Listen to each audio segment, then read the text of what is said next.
Friedrich Nietzsche.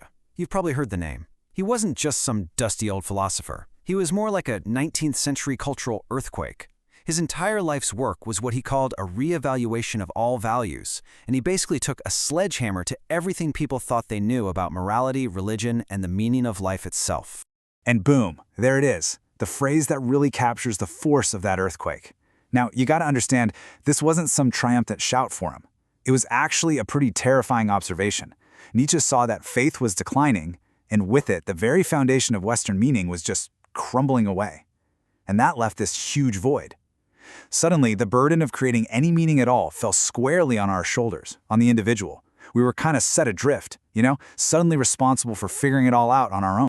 And this idea, well, it makes Nietzsche a massive forerunner to what we now call existentialism.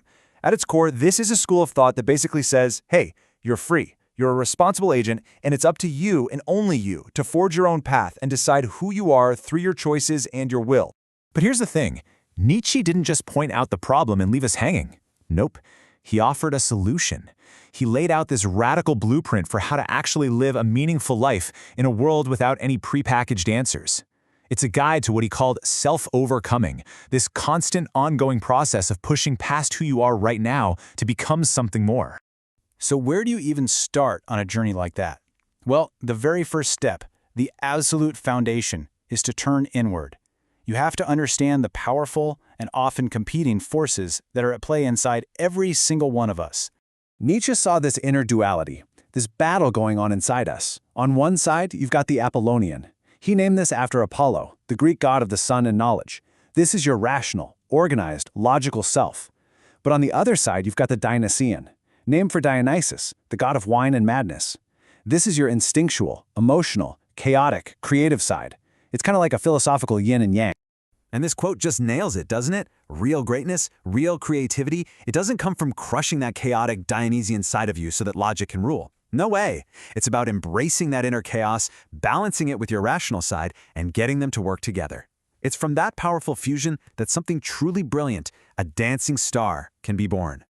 Okay, so once you start to get a handle on your inner nature, you have to ask yourself the most important question of all. What is your why? What is your life's ultimate purpose? Your personal North Star? Nietzsche was convinced that if you have a powerful enough why to live, you can bear almost any how. Any hardship, any suffering, it all becomes tolerable if you know why you're pushing through it. But knowing yourself is just the beginning. That's only half the battle. The next crucial phase is to take action. You have to use that self-knowledge to go out and forge your own authentic path in the world.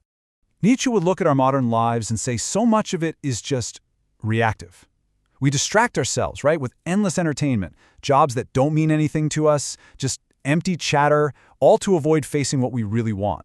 We're not actively living, we're just passively reacting to whatever the world throws at us, just waiting for life to happen. So this slide kinda lays out our choices.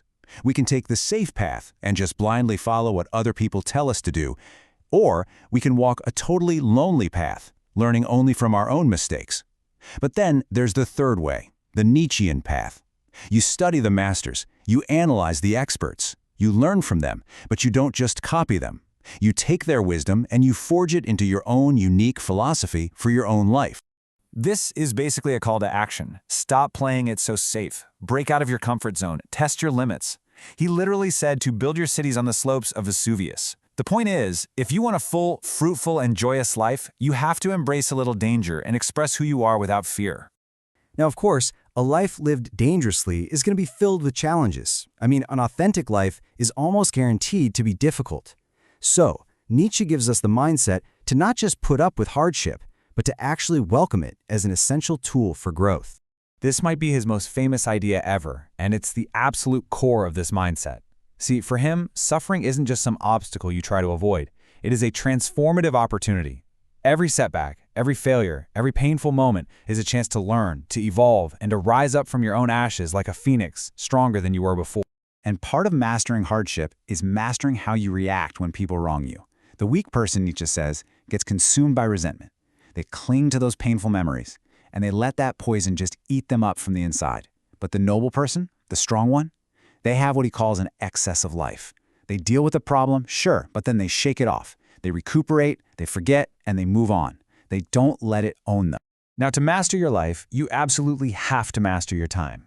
And Nietzsche had this incredibly stark rule. A free person must have 2/3 of their day for themselves. Anything less than that, and you are a slave.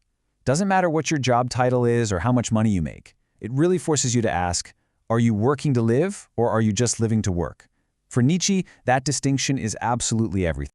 Okay, so all of this, knowing yourself, forging your path, mastering hardship, it's all pointing in one direction. It's all building towards Nietzsche's ultimate and kind of awe-inspiring vision for what humanity could become. This gets at the heart of his idea of the Übermensch, or the superhuman. Now, for Nietzsche, humanity, as we are right now, we are not the finished product. We are a rope stretched over an abyss, a bridge from the animal to something greater. Our whole purpose is to constantly overcome ourselves, to serve as that bridge to the next stage of human potential.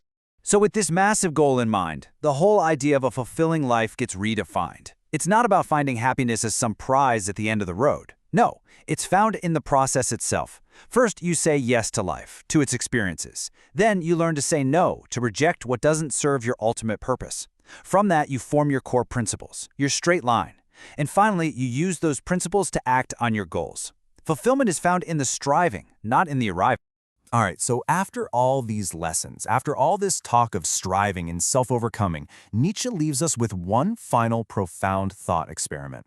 It's a test that really wraps everything up and forces you to confront the reality of the life you are living right here, right now. This is the idea of eternal reoccurrence. Just imagine that every single moment of your life, every joy, every sorrow, every mistake, every tiny triumph is going to be repeated exactly as it happened an infinite number of times. The question isn't whether this is literally true. The question is, how does that thought make you feel? Does it fill you with absolute horror or with joy? The goal is to live in such a way that you could look at any moment and say, yes, again, forever. So the question he leaves us with is, are you living that life?